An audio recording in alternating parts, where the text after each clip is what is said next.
الحمد لله رب العالمين نحمده ونستعينه ونؤمن به ونتوكل عليه ونعوذ بالله من شرور أنفسنا ومن سيئات أعمالنا من يهد الله فلا مضل له ومن يضلل فلا هادي له وأشهد أن لا إله إلا الله وحده لا شريك له وأشهد أن محمدًا عبده ورسوله اللهم صل على محمد وعلى آل محمد كما صليت على إبراهيم وعلى آل إبراهيم وبارك على محمد وعلى آل محمد كما باركت على إبراهيم وعلى آل إبراهيم إنك حميد مجيد أما بعد فإن خير الحديث كتاب الله وخير الهدي هدي محمد صلى الله عليه وسلم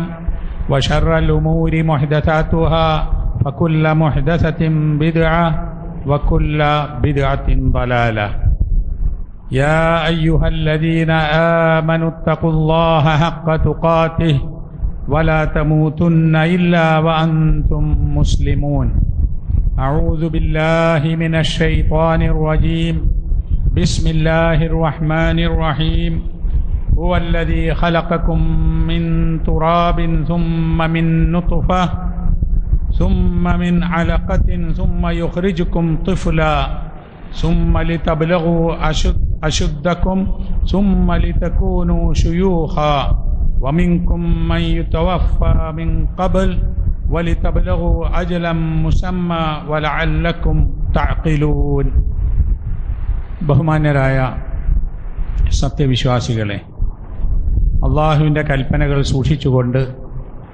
തഖ്വയുള്ളവരായി ജീവിക്കുവാൻ പരിശ്രമിക്കണമെന്ന് എല്ലാവരെയും ഓർമ്മിപ്പിക്കുകയാണ്. അള്ളാഹുവിൻ്റെയും റസൂലിൻ്റെയും കൽപ്പനകൾ പാലിച്ചുകൊണ്ട് തഖ്വയുള്ളവരായി ജീവിക്കുന്ന സജ്ജനങ്ങളിൽ അല്ലാഹു തആല നമ്മെ എല്ലാവരെയും ഉൾപ്പെടുത്തുമാറാകട്ടെ. ഒരു മനുഷ്യൻ്റെ ജീവിതത്തിൽ ഏറ്റവും ചെറുതും ഏറ്റവും വലുതുമായ എല്ലാം ഉൾക്കൊള്ളുന്ന കാര്യങ്ങൾക്കുള്ള നിർദ്ദേശങ്ങളാണ് പരിശുദ്ധ ദീനുൽ ഇസ്ലാമിലുള്ളത്. അതിൻ്റെ നിയമങ്ങൾ സമ്പൂർണമാണ്, മനുഷ്യോപകാരപ്രദമാണ്, ശാസ്ത്രീയമാണ്, വ്യക്തികളുടെയും സമൂഹത്തിൻ്റെയും നല്ല നിലനിൽപ്പിന് ആവശ്യവുമാണ്.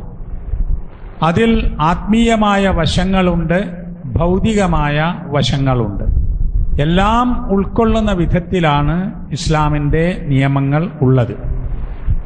ഇന്നലെയും മിനിയാന്നും ഇന്നുമൊക്കെ പത്രങ്ങളിൽ മാധ്യമങ്ങളിൽ വരുന്ന വലിയ ഒരു വിഷയം വയോജനങ്ങളോടുള്ള കടപ്പാടുകളാണ്. ഇന്നലെ ഒക്ടോബർ 1 ലോക വയോജന ദിനമായി UN പ്രഖ്യാപിച്ചതിൻ്റെ അടിസ്ഥാനത്തിൽ ആചരിക്കുകയും ചെയ്തു. വൃദ്ധ ജനങ്ങളെ ആദരിക്കാനുള്ള നിർദ്ദേശങ്ങൾ വൃദ്ധന്മാരല്ലാത്തവർക്ക് എത്തിച്ചു കൊടുക്കാനുള്ള ഒട്ടേറെ പദ്ധതികളും പരിപാടികളും ലോകത്ത് നടന്നുകൊണ്ടിരിക്കുകയും ചെയ്യുന്നു. ഈ ഒരു പശ്ചാത്തലത്തിൽ ഇസ്ലാമിൻ്റെ നിയമങ്ങളും നിർദ്ദേശങ്ങളും ഈ വിഷയത്തിൽ എന്താണെന്നും പുതുതായി ലോകവേദികൾ പറയുന്ന കാര്യങ്ങളിൽ എന്തെങ്കിലും പുതുമയുണ്ടോ എന്നും ആലോചിക്കുന്നത് നല്ലതാണ്. നമ്മൾ ജുമായിൽ പങ്കെടുക്കുന്ന ആളുകൾ മുസ്ലിമീങ്ങളാണ്.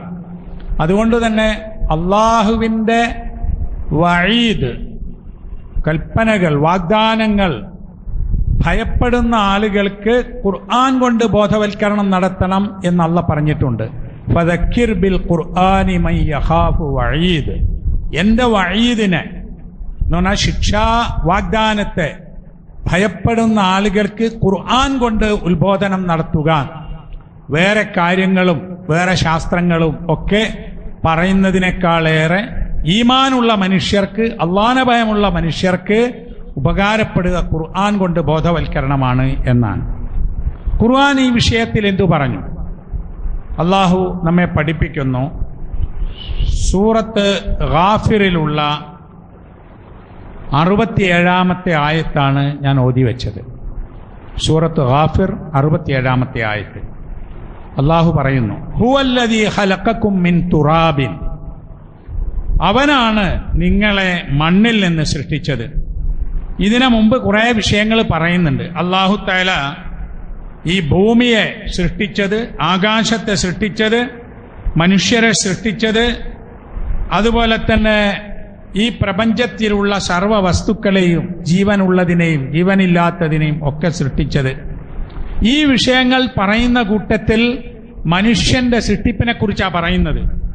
ആ അല്ലാഹു ആണ് ഈ ആകാശങ്ങളെയും ഭൂമിയെയും ഈ പ്രപഞ്ചത്തെയും ഇവിടെയുള്ള സർവ്വചരാചരങ്ങളെയും എല്ലാ ജീവജാലങ്ങളെയും ജീവനില്ലാത്തതിനെയും എല്ലാത്തിനെയും പടച്ച അല്ലാഹു ആണ് ഹുവല്ലദീ ഖലഖക്കും, നിങ്ങളെയും സൃഷ്ടിച്ചത്. നിങ്ങളെങ്ങനെ സൃഷ്ടിച്ചു? മിൻ തുറാബിൻ, മണ്ണിൽ നിന്ന് സൃഷ്ടിച്ചു. ആദ്യത്തെ സൃഷ്ടിപ്പ് മണ്ണിൽ നിന്നാണ്. ആദം അലൈഹിസ്സലാമിനെ സൃഷ്ടിച്ചത് മണ്ണിൽ നിന്നാണ്. സുമ്മ മിൻ നുത്ഫത്തിൻ, പിന്നെ മനുഷ്യന്റെ ബീജത്തിൽ നിന്ന് സൃഷ്ടിച്ചു. നുത്ഫത്ത് ബീജമാണത്. സൃഷ്ടിപ്പ് ആവർത്തിക്കുന്നത് സ്ത്രീ പുരുഷ ലൈംഗിക ബന്ധത്തിലൂടെയാണ്. പുരുഷ ബീജവും സ്ത്രീയുടെ അണ്ഡവും ചേർന്നാണ് ബീജസങ്കലനം നടക്കുന്നത്. ഒരു സമയത്ത് ഒരു പുരുഷൻ സ്രവിപ്പിക്കുന്ന കോടിക്കണക്കിന് ബീജങ്ങളിൽ നിന്ന് ഒന്ന് മാത്രം അണ്ഡവുമായി ചേർന്ന് ഒരു ഭ്രൂണം രൂപപ്പെട്ടു വരികയാണ്. വലിയ ഒരു ശാസ്ത്രമാണത്. പഠിച്ചാൽ മനസ്സിലാക്കിയാൽ എത്രയോ ചിന്തിക്കാനുള്ളതാണത്. ആ വിഷയം അവിടെ നിർത്തുന്നു. സുമ്മ മിൻ അലക്കത്തിൻ, പിന്നെ അല്ലാഹു തആല മനുഷ്യനെ അലക്കത്തിൽ നിന്ന് സൃഷ്ടിച്ചു. അതും ഗർഭാശയത്തിൽ തൂങ്ങിക്കിടക്കുന്ന ഒരവസ്ഥയാണ്. അലക്കത്ത് മുളകത്ത് എന്നൊക്കെ ഖുർആനിൽ പറഞ്ഞിട്ടുള്ളത്. രക്തപിണ്ഡമായ രൂപത്തിൽ മനുഷ്യൻ ഗർഭാശയത്തിന്റെ ഭിത്തികളിൽ തൂങ്ങിക്കിടക്കുന്ന, ഭ്രൂണം തൂങ്ങിക്കിടക്കുന്ന ഒരവസ്ഥ. ഈ ഒരവസ്ഥയൊക്കെ കഴിഞ്ഞിട്ട് സുമ്മ യുഖ്രിജുക്കും തുഫ്ല, പിന്നെ നിങ്ങളെ ഒരു ശിശുവായി പുറത്തു കൊണ്ടുവരുന്നു. ഈ ഘട്ടങ്ങളൊക്കെ ധാരാളം പഠിക്കാനുണ്ട്, ധാരാളം ആലോചിക്കാനുണ്ട്. എങ്ങനെ ജീവൻ നിലനിൽക്കുന്നു, എങ്ങനെ ഭക്ഷണം കിട്ടുന്നു, എങ്ങനെ ചൂടും തണുപ്പും കിട്ടുന്നു, എങ്ങനെ ഒരു കുഞ്ഞ് അത് ബീജസങ്കലനം മുതൽക്ക് ഒരു ശിശുവായി പുറത്തു വരുന്നവരെ അള്ളാഹു പരിപാലിക്കുന്നു എന്നതൊക്കെ. എന്നിട്ട് പറയുന്നത് പിന്നെ ഒരു ശിശുവായി നിങ്ങളെ പുറത്തു കൊണ്ടുവരുന്നു. സുമ്മലി തബ്ലുഗു അശുദ്ധക്കും, പിന്നെ നിങ്ങളെ അല്ലാഹു തആല നിങ്ങളുടെ ശക്തിയുള്ള ഒരവസ്ഥയിലേക്ക് നിങ്ങൾ ആവുന്ന വിധം അല്ലാഹു തആല ആക്കുന്നു എന്ന് പറഞ്ഞാൽ, ശിശുവിന്റെ ബലഹീനമായ കാലം കഴിഞ്ഞ് ശക്തിയുള്ള ഒരു മനുഷ്യനായിത്തീരുന്നു. ശരീരം കൊണ്ടും മനസ്സുകൊണ്ടും കായിക ശേഷി കൊണ്ടുമൊക്കെ അശുദ്ധെന്ന് പറഞ്ഞാൽ ശക്തൻ എന്നാണ്. അങ്ങനെ ഒരു അവസ്ഥയിലെത്തുന്നു. യുവാവായിരിക്കുമ്പോൾ, കൗമാരപ്രായത്തിലായിരിക്കുമ്പോൾ ഒക്കെ ശക്തനായി നിൽക്കുന്നു. വലി തബ്ലഗു അജ്ലം മുസമ്മ, വലി തബ്ലഗു അല്ല, പിന്നെ അതിനുശേഷം സുമ്മലി തകൂനു ശുയൂഹ, പിന്നെ നിങ്ങൾ ഷുയൂഹായി തീരാൻ, വൃദ്ധന്മാരായി തീരാൻ. അതും അള്ളാന്റെ ഒരു നിശ്ചയമാണ്. ബീജസങ്കലനം, ഭ്രൂണം, അലക്കത്ത്, മുളകത്ത്, പിന്നെ തുഫില് ശിശു, പിന്നെ ശക്തിയുള്ള കാലം, അവസാനം നിങ്ങൾ ഷുയൂഹായി ഷെയ്ഖായി മാറുന്നു എന്ന് പറഞ്ഞാൽ വയസ്സന്മാരായി, വൃദ്ധന്മാരായി മാറുന്നു. വമിൻകും മൻ യുതവഫ മിൻ ഖബ്ലു, എന്നാൽ നിങ്ങളിൽ ചിലർ നേരത്തെ മരിക്കുന്നു, അതായത് വയസ്സാകുന്നതിന് മുമ്പ് മരിക്കുന്നു. വലി തബ്ലുഗു അജ്ലൻ മുസമ്മ, നിങ്ങൾക്ക് നിർണയിക്കപ്പെട്ട ഒരു കാലം എത്തുന്നതിന് വേണ്ടി. വലഅല്ലക്കും തഅഖിലൂൻ, നിങ്ങൾ ബുദ്ധി ഉപയോഗിച്ച് ചിന്തിക്കാനും. അപ്പോ നിങ്ങൾ ഭ്രൂണ സങ്കലനം, ബീജസങ്കലനം കഴിഞ്ഞ് ഭ്രൂണമായി അലക്കത്ത് മുളകത്തൊക്കെ കഴിഞ്ഞ് നിങ്ങളൊരു കുഞ്ഞായി പിറന്ന് ശക്തി പ്രാപിച്ച് യുവത്വം കഴിഞ്ഞ് വയസ്സനായി, ചില ആളുകൾ വയസ്സാകുന്നതിന് മുമ്പ് മരിക്കുന്നു. ഏതായാലും എല്ലാവരും അല്ലാഹു തആല നിശ്ചയിച്ച ഒരു അതിർത്തി ഒരു സമയത്ത് മരിച്ചു പോകുന്നു. ഇതൊക്കെ ലഅല്ലക്കും തഅഖിലൂൻ, നിങ്ങൾ ചിന്തിക്കാൻ വേണ്ടിയാണ്. ഇതിൽ മുഴുവനും ചിന്തിച്ചാൽ നമുക്കൊരു പാഠമുണ്ട്. എന്തുകൊണ്ടൊരാൾ ഇങ്ങനെ, എന്തുകൊണ്ടൊരാൾ അങ്ങനെ, എന്തുകൊണ്ടൊരാൾ നേരത്തെ മരിച്ചു, എന്തുകൊണ്ടൊരാൾ നമ്മുടെയൊക്കെ ആ വയസ്സൻ അപ്പുറത്തെത്തി ആ പ്രായവും കഴിഞ്ഞു മരിക്കുന്നു. ഇതിലൊക്കെ ചിന്തിക്കാനുണ്ട് എന്നാണ്. അപ്പൊ പ്രായത്തെക്കുറിച്ചുള്ള ഒരു സൂചനയാണ്, അല്ലെങ്കിൽ ഒരു നിർദ്ദേശമാണ് ഇതിലുള്ളത്. ഇനി ഈ പ്രായമായ ആളുകൾക്കുള്ള പരിഗണനയെക്കുറിച്ച് നോക്കൂ നിങ്ങൾ. ഇവിടെ അള്ളാഹു പറയുന്നു, അല്ലാഹുല്ലദീ ഖലഖക്കും മിൻ ളഅഫിൻ, അള്ളാഹു ആണ് നിങ്ങളെ ദുർബലമായ ഒരവസ്ഥയിൽ സൃഷ്ടിച്ചത്. സുമ്മ ജഅല മിൻ ബഅദി ളഅഫിൻ ഖുവ്വതൻ, പിന്നെ നിങ്ങൾക്ക്, ഇത് സൂറത്തു റൂമിലെ 54-ാമത്തെ ആയത്താണ്. സൂറത്തു റൂം 54. ഇത് പറയുന്നത് നിങ്ങളെ വളരെ ദുർബലാവസ്ഥയിൽ സൃഷ്ടിച്ചു. അതും ഒരു അത്ഭുതം എന്താണെന്നറിയോ? മനുഷ്യനാണ് ഏറ്റവും ശക്തനായ ജീവി, മനുഷ്യനാണ് ബുദ്ധിയുള്ള ജീവി, മനുഷ്യനാണ് ആലോചിക്കുന്ന ജീവി, മനുഷ്യനാണ് ഗവേഷണം നടത്തുന്ന ജീവി, ലോകം നിയന്ത്രിക്കുന്ന പല കാര്യങ്ങളും അവന്റെ കയ്യിലാണെന്നൊക്കെ പറയും. ജനന സമയത്ത് ഏറ്റവും ദുർബലൻ മനുഷ്യനാണ്. കിളിക്കുഞ്ഞുങ്ങൾ ജനിച്ച ഉടനെ പാറിപ്പോകുന്നു, അല്ലെ? കന്നുകാലികൾ, ആട്, പശു, ഈ കുഞ്ഞുങ്ങൾ പ്രസവിച്ച ഉടനെ എഴുന്നേറ്റ് നടക്കാൻ തുടങ്ങുന്നു. മത്സ്യക്കുഞ്ഞുങ്ങൾ ജനിച്ച ഉടനെ നീന്താൻ തുടങ്ങുന്നു.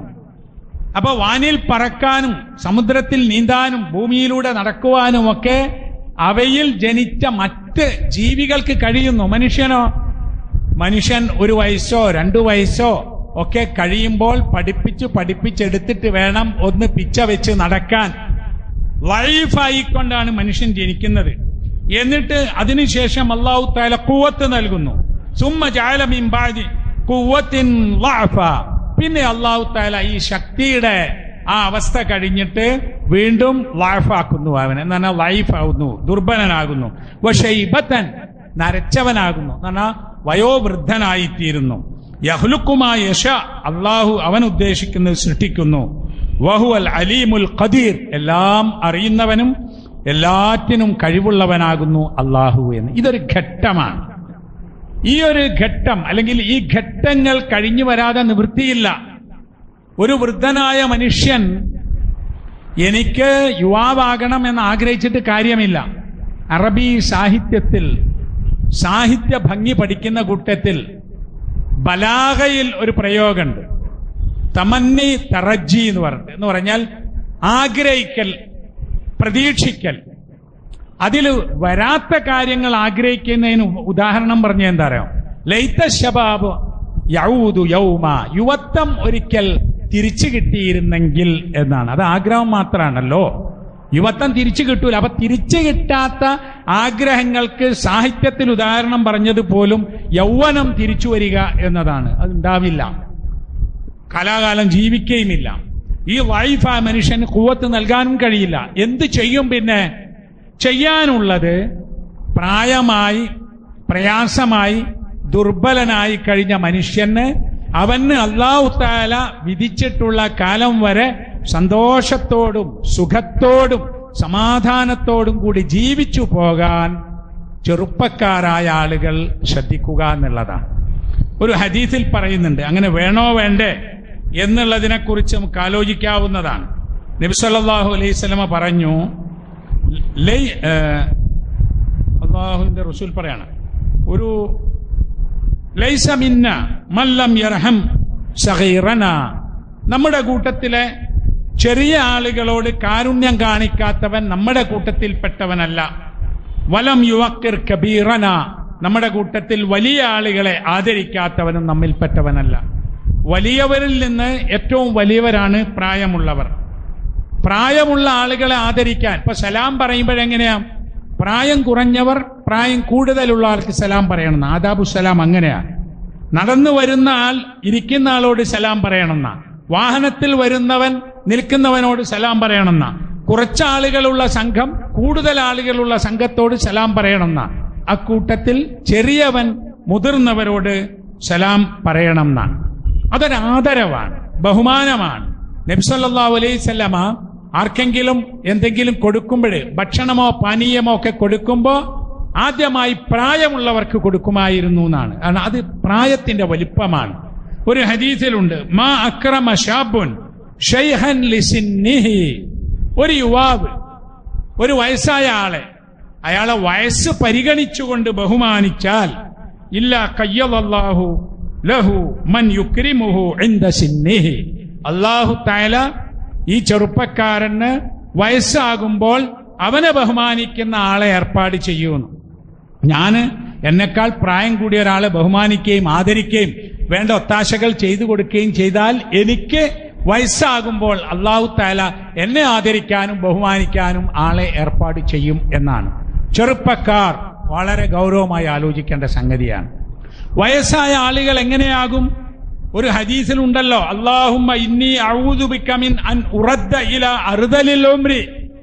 ഒരു പ്രാർത്ഥനയാ നബി സല്ലല്ലാഹു അലൈഹി വസല്ലം പ്രാർത്ഥിച്ച ഒരു പ്രാർത്ഥന.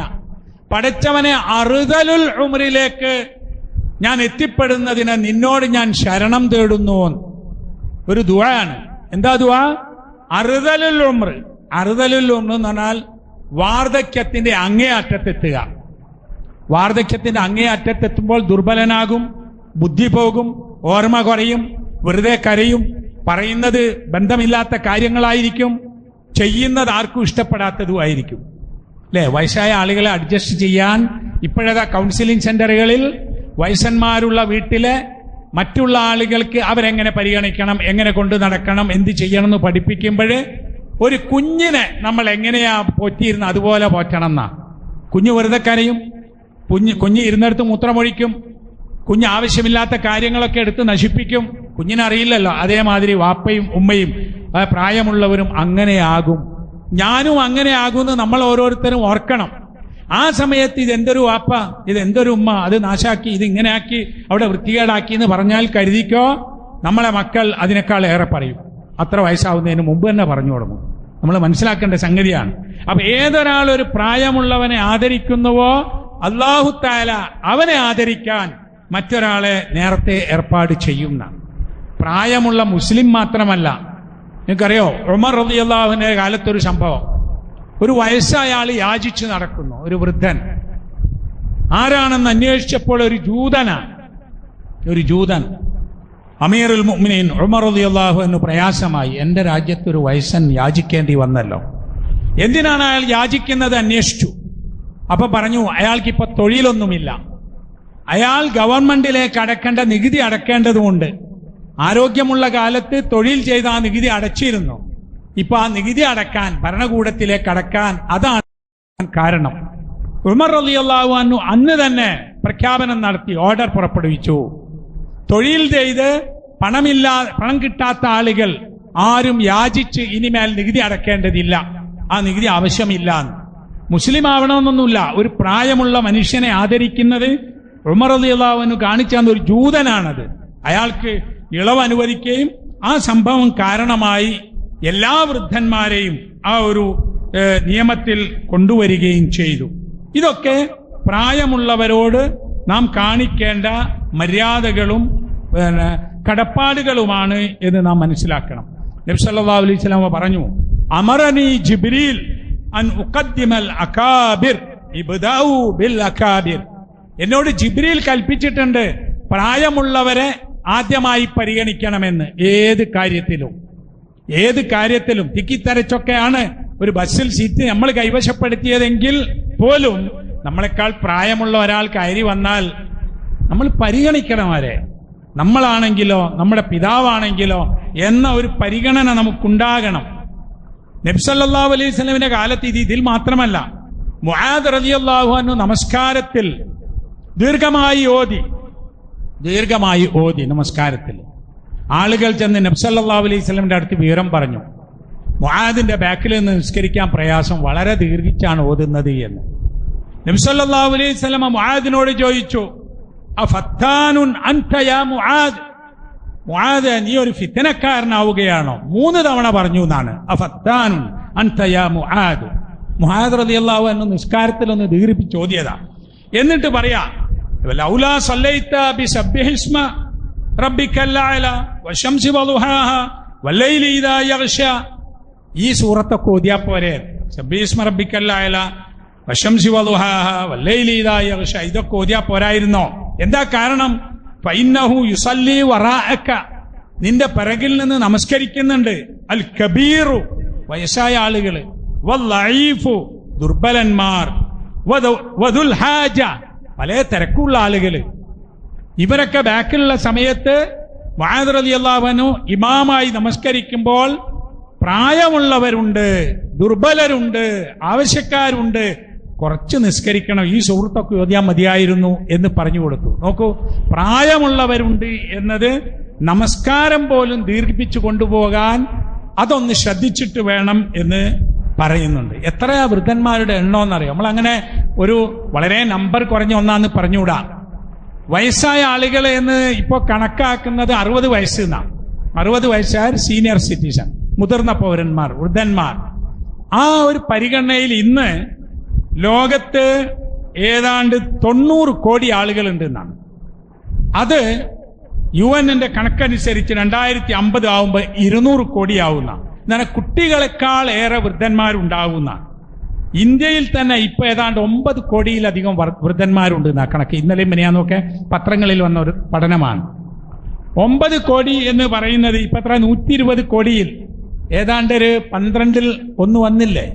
അത് തന്നെ 2050 ആവുമ്പോൾ 30 കോടിയാവുന്നതാണ്. ഇപ്പൊ നമ്മുടെ ആരോഗ്യം കൂടുകയും മരണസംഖ്യ കുറയുകയും ഇതൊക്കെ ചെയ്ത സാഹചര്യത്തിൽ വയസ്സായ ആളുകൾ ഉണ്ടാവും. അപ്പൊ അവരെ പരിഗണിക്കണം, അവരുടെ താമസ സ്ഥലം ശ്രദ്ധിക്കണം, അവരുപയോഗിക്കുന്ന എല്ലാം അങ്ങനെ ആവണം. അപ്പൊ ചില രാജ്യങ്ങളിലൊക്കെ എല്ലാം ഈ മുതിർന്ന പൗരന്മാരെ പരിഗണിച്ചു വേണമെന്നുണ്ട്. ഒരു ഷോപ്പിംഗ് മാളിൽ പോലും ഒരു വയസ്സായ ആൾക്ക് വീൽ ചെയർ സ്വന്തം ഉരുട്ടി വന്ന് സാധനം പർച്ചേസ് ചെയ്യാൻ കഴിയണം എന്നാണ് അത്ര ഓസ്ട്രേലിയയിലൊക്കെ. അല്ലെങ്കിൽ അവിടെ ബിൽഡിംഗ് പെർമിഷൻ കൊടുക്കൂല. അപ്പൊ നമ്മൾ നോക്കൂ, വയസ്സായ ആളുകൾ, ഒരുപാട് ആളുകൾ കഷ്ടപ്പെടുന്നത് ടോയ്ലറ്റിൽ വീണിട്ടാണ്, സ്ലിപ്പ് ചെയ്തിട്ട്. അപ്പൊ നമ്മൾ ഉണ്ടാക്കുമ്പോൾ തന്നെ പ്രായമുള്ള ആളുകളുണ്ടെങ്കിൽ പ്രത്യേകിച്ചും അവരെ, പ്രായമുള്ളവരെ പരിഗണിച്ചുകൊണ്ട് ടോയ്ലറ്റുകൾ ഉണ്ടാക്കണം. വീട്ടിൽ അവർക്ക് നടക്കാൻ പിടുത്തങ്ങൾ ഉണ്ടാവണം, അവർ വീഴാതിരിക്കാൻ ലൈറ്റുകൾ ഉണ്ടാകും. ഇങ്ങനെയെല്ലാം ഇപ്പോൾ പുതുതായി പറഞ്ഞു കൊടുക്കേണ്ടി വരുന്ന ഒരു സാഹചര്യം. വയസ്സായ ആളുകളുണ്ട് ഇവിടെ എന്നുള്ളത് പരിഗണിക്കണം എന്നതാണ്. ഇതൊക്കെ നമുക്ക് ഖുർആനിന്റെ അടിസ്ഥാനത്തിൽ, ഹദീസിന്റെ അടിസ്ഥാനത്തിൽ, ഇസ്ലാമിക നിയമങ്ങളുടെ അടിസ്ഥാനത്തിലുള്ള വിഷയങ്ങളാണ്. അത് പരിഗണിക്കുക എന്നത് വളരെ പ്രധാനപ്പെട്ട കാര്യങ്ങളുമാണ്. ഇതൊക്കെ നാം ശ്രദ്ധിക്കണം. അല്ലാഹു സുബ്ഹാനഹു വ തആല നമ്മെ അനുഗ്രഹിക്കുമാറാകട്ടെ.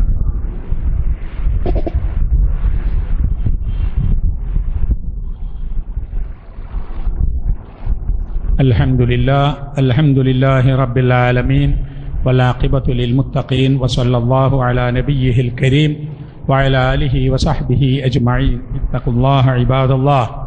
അള്ളാഹുവിൻ്റെ വിധിവിലക്കുകൾ സൂക്ഷിക്കണമെന്ന് വീണ്ടും ഉണർത്തുകയാണ്. മനുഷ്യൻ്റെ ജീവിതത്തിൻ്റെ, ഈ ലോകത്തുള്ള ജീവിതത്തിൻ്റെ അവസാന ഒരു ഘട്ടം സാധാരണ നിലയിൽ എത്തിപ്പെടുന്നത് വാർദ്ധക്യമാണല്ലോ.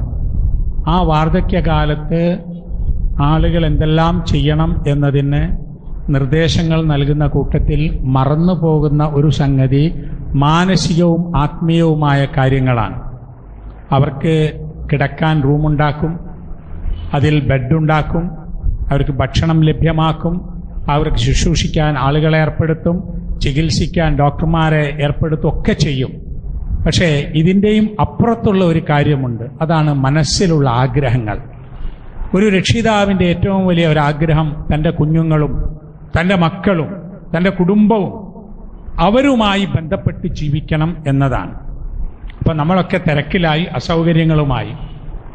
അസൗകര്യങ്ങളായ ആളുകൾ എന്ത് ചെയ്യുമെന്ന് ആലോചിച്ചോളൂ. പക്ഷേ അത്ര അസൗകര്യമില്ലാത്ത ആളുകൾക്ക് ഈ മാതാവിനെയും പിതാവിനെയും കൂടെ നിർത്തിക്കൂടെ? അല്ലെങ്കിൽ മാതാവിൻ്റെയും പിതാവിൻ്റെയും കൂടെ ജീവിച്ചുകൂടെ? നമ്മൾ ആലോചിക്കണമല്ലോ. ഇപ്പൊ എല്ലാ മക്കളും വിദേശത്തായി വിചാരിക്കുക, ഒരു വാപ്പയുടെ ഉമ്മയുടെ. ആ മക്കൾക്ക് ഈ വാപ്പയും ഉമ്മയും അങ്ങോട്ട് കൊണ്ടുപോകാമല്ലോ, എന്നാൽ കൊല്ലം അവർ ഇങ്ങോട്ട് വരേണ്ടതുമില്ല. അതും മാറി മാറി താമസിപ്പിക്കാമല്ലോ. ആൺകുട്ടികൾക്കും പെൺകുട്ടികൾക്കും തങ്ങളുടെ മാതാപിതാക്കന്മാരെ ശുശ്രൂഷിക്കുന്നതിന് എന്ത് ചെയ്യണം എന്നതിനൊരു ക്രമമുണ്ടാക്കാമല്ലോ.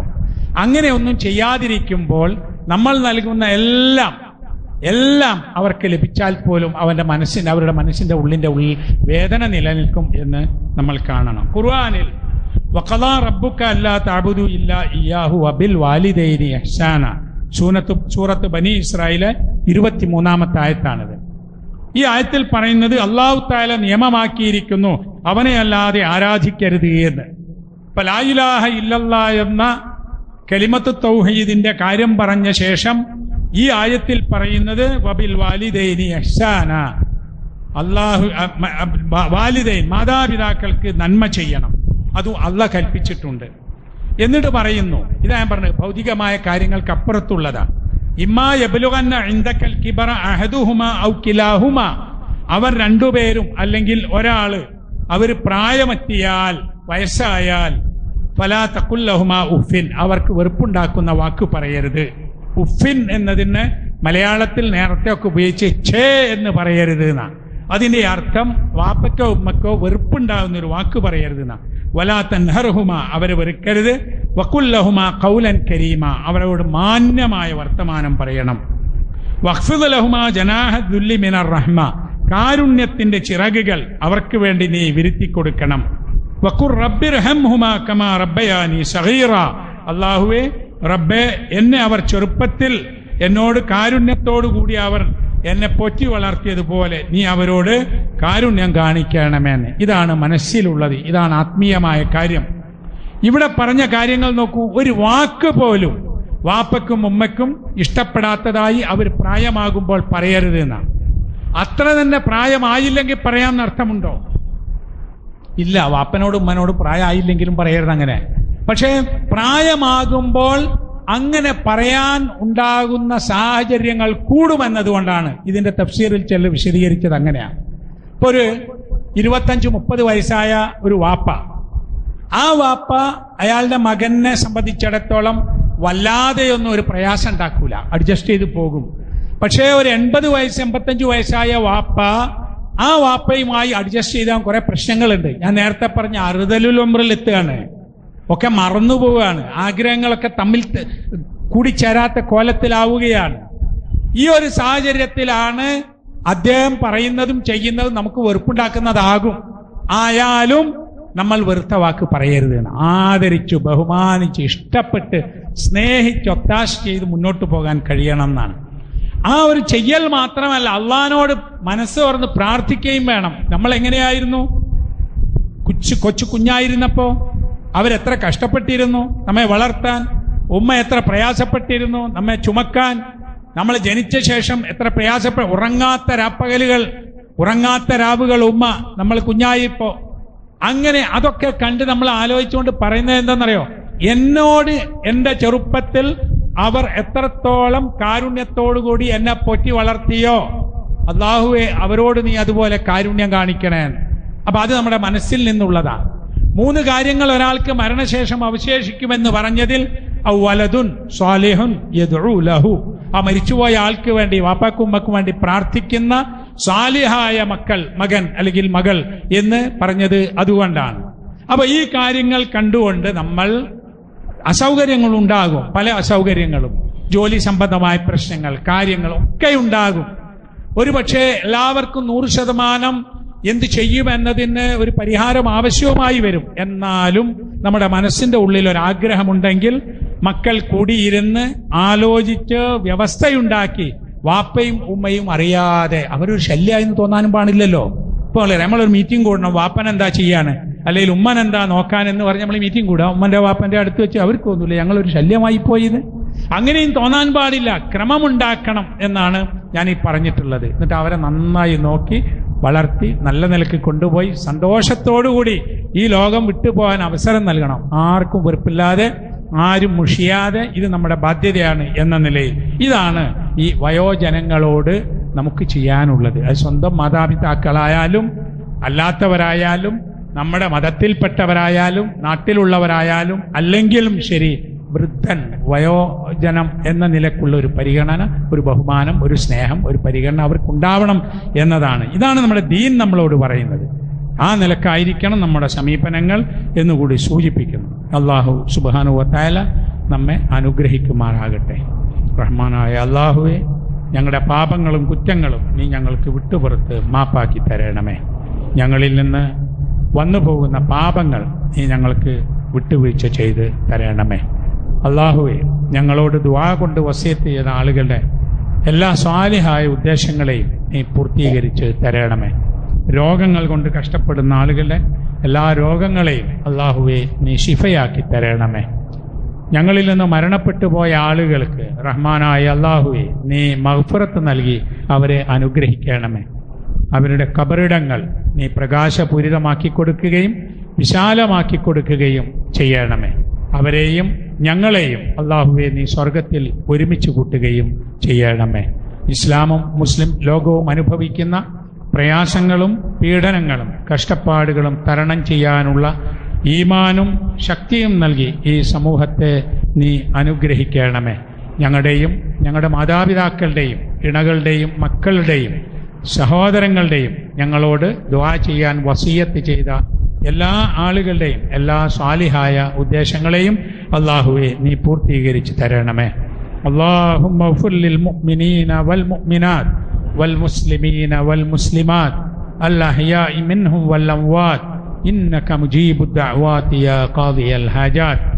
ربنا تقبل منا إنك أنت السميع العليم وتب علينا إنك أنت التواب الرحيم. ربنا يا غافر المذنبين اللهم أعز الإسلام والمسلمين. ربنا هب لنا من أزواجنا وذرياتنا قرة أعين واجعلنا للمتقين إماما. ربنا لا تؤاخذنا إن نسينا أو أخطأنا. ربنا ولا تحمل علينا إصرا كما حملته على الذين من قبلنا. ربنا ولا تحملنا ما لا طاقة لنا به واعف عنا واغفر لنا وارحمنا أنت مولانا فانصرنا على القوم الكافرين. ربنا آتنا في الدنيا حسنة وفي الآخرة حسنة وقنا عذاب النار. وصلى الله على نبينا محمد وعلى آله وصحبه وسلم.